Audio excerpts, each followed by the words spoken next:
Om Namah Shivaya everyone. Welcome to this transformative journey into the essence of yoga. Today we embark on an exploration of the foundational teachings of the Patanjali Yoga Sutras, an ancient text that has guided countless seekers on their path to self-realization. The Patanjali Yoga Sutras are not just physical postures or asanas. They are a real roadmap to understanding the mind, mastering emotions, and uncovering the deeper truths of life. This text, written by the great sage Maharishi Patanjali, is a timeless masterpiece, offering profound insights into the human consciousness. Now, there are two broad categories of Indian philosophies: theistic and atheistic. Those who believe in Vedas are theists, and those who do not are atheists. The theistic philosophies include Sankhya and Yoga philosophies, Vaisheshika and Nyaya philosophies, Mimamsa and Vedanta philosophies. On the other side, the atheistic philosophies include Buddhist philosophy, Jain philosophy, and Charvak philosophy. Now, between Sankhya and Yoga philosophies, the Sankhya discusses the theory and Yoga discusses the practice of the philosophy. This Yoga philosophy is also known as Raja Yoga. Now, the main intent of Patanjali Yoga Sutras is to control and regulate the mind. Our consciousness, also known as the soul, is different from our mind. But due to our ignorance, we think that they are the same. In this state, when we associate ourselves with the mind, it is called the ego. Patanjali established the fact that consciousness needs to be separate from the mind in order to eliminate misery. The Maharishi named the consciousness or soul as Purush and the mind and the outer world as Prakriti. Now, Prakriti essentially means primordial nature, matter, worldly elements or atom, anything which is inert or not conscious is Prakriti. Prakriti has three modes known as the three gunas: Satas, Rajas and Tamas. When the three gunas are in equilibrium, then Prakriti is in balance. But when Purush casts his reflection on Prakriti, it gives rise to an imbalance, which is also called as Vikriti, and creates the other 23 elements. When Prakriti gets converted into Vikriti, the elements of Prakriti are the intellect, also called as Buddhi, the ego, also called as Ahankar, the five subtle objects, also called as Panch Tanmatra, of sight, sound, smell, taste, and touch. The five knowledge senses, also called as Panch Jnanendriyam, of eyes, ears, nose, tongue, and skin, and the mind, also called as Man. The five action senses of hands, legs, mouth, genitals, and anus, and the five gross elements, also called as Panch Mahabhut or Panchabhut: earth, water, air, fire, and space. Together, along with these elements, Purush and Prakriti make a total of 25 elements. Now, this entanglement of Purush and Prakriti is also known as bondage, which is the cause of 3 types of sorrows. Yoga is the only science which gives a definite and permanent solution to these sorrows.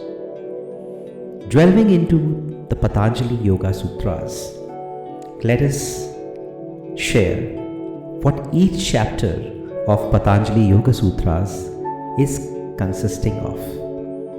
The first chapter of the Yoga Sutras is called the Samadhi Pada, also the chapter on contemplation.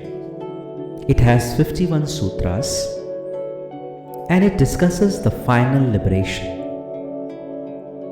Here, Patanjali gives a definition of yoga as stopping the fluctuations of mind. This state of mind is called as enlightenment. And there are 2 stages of these enlightenment.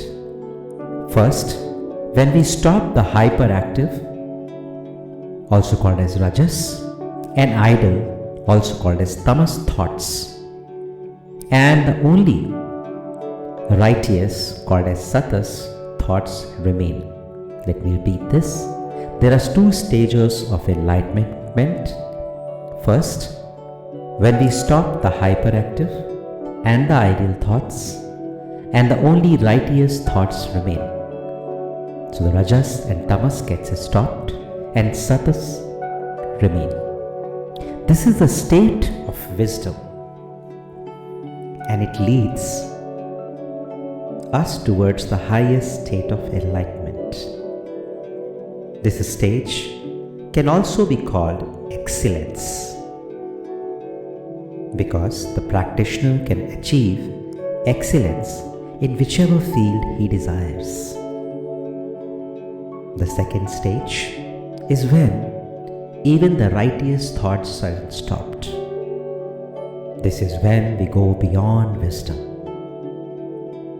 Our thoughts are the reason that we are entangled in this material world. It is because of our thoughts that we create habits and tendencies which make us focus outwards towards the world. We start to believe that only material objects can bring us happiness. But when we focus inward and stop our thoughts, we practice and detachment. The connection with the material world is broken, and we get established in our own self, which is also known as asampragyat samadhi or seedless samadhi. Let me repeat this. When we focus inward and stop our thoughts with abhyasa or practice and detachment or vairagya, the connection with the material world is broken, and we get established in our own self, also known as asampragyat samadhi or seedless samadhi.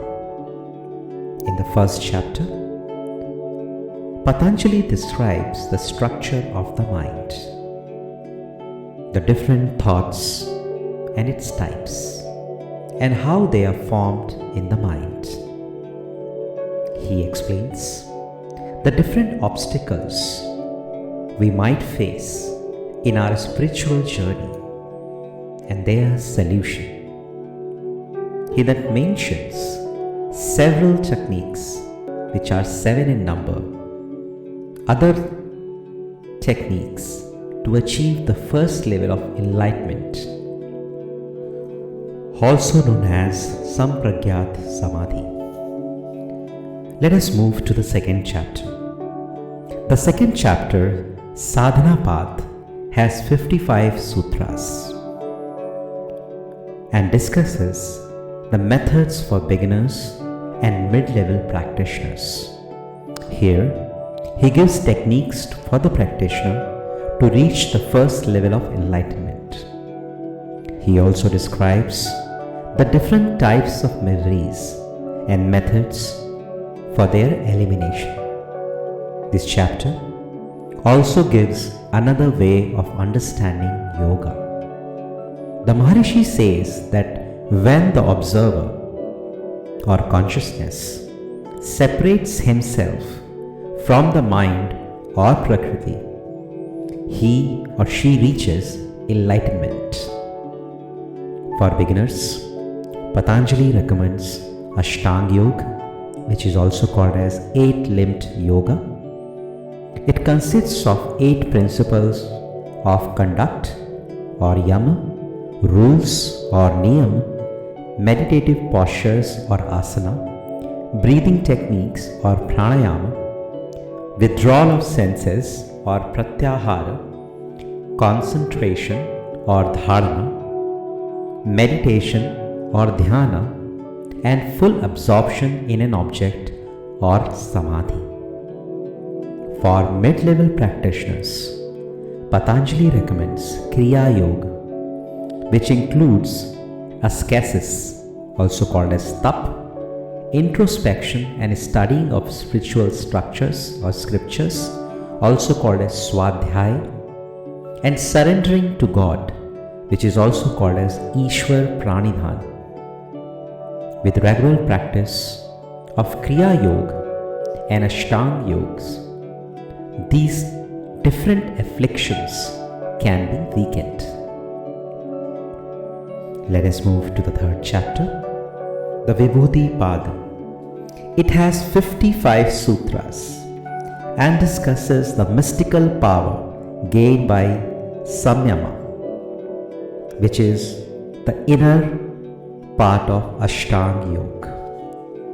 This chapter starts with levels of focus.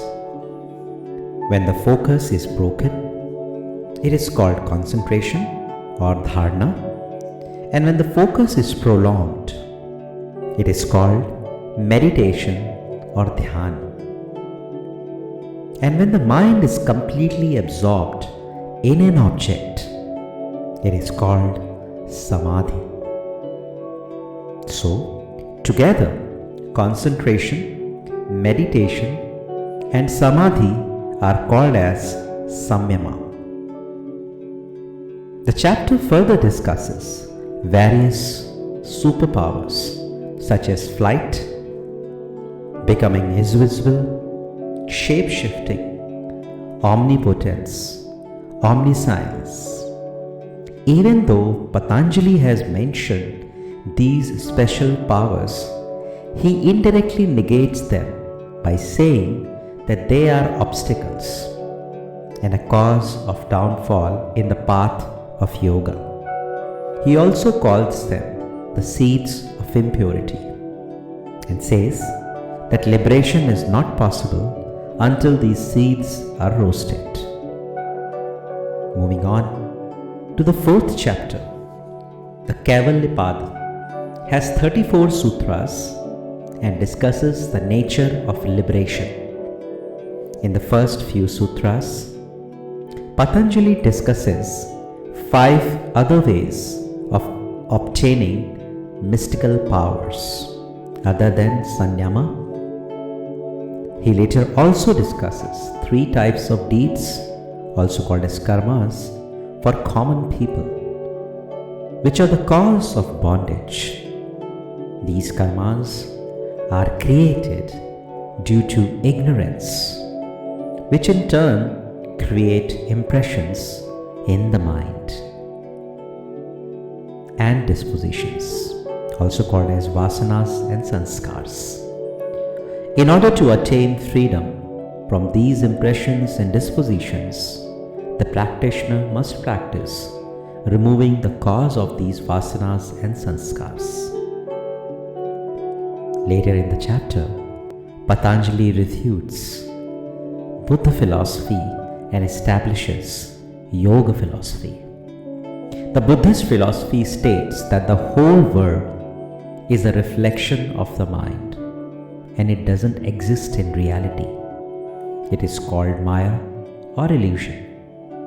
On the other side, Patanjali says that the world is not an illusion, it is very much a reality. However, the relationship between the self and the world is an illusion. And when the illusion is broken, we attain enlightenment. Finally, the chapter discusses the method to reach final liberation called as Kaivalya. In the next few courses of the videos, I will be detailing out some Sanskrit pronunciations that are going to be used in all the chapters. Stay tuned, follow and subscribe to the channel. The next video in this series would be comprising of the chapter 1, Samadhi Pada. Stay tuned, follow for more. Hari Om Tat Sat.